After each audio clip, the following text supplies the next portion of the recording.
দেবী মহামায়ারূপী কুষ্মান্ডা তখন সৃষ্টি করলেন সূর্যকে এবং তাকে রাখলেন এই জগৎ সংসারে ঠিক অসীম লোকে।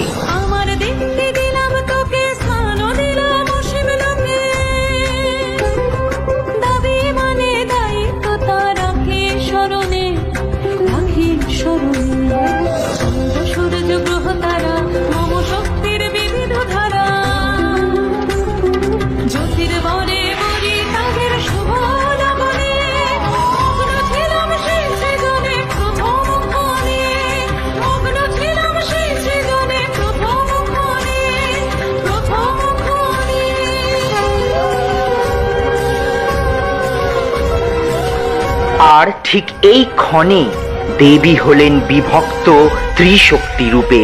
প্রথম দেবী মহালক্ষ্মী, তারপর দেবী মহা সরস্বতী এবং তারপর দেবী মহাকালী রূপে আবির্ভূতা হলেন দেবী মহামায়া।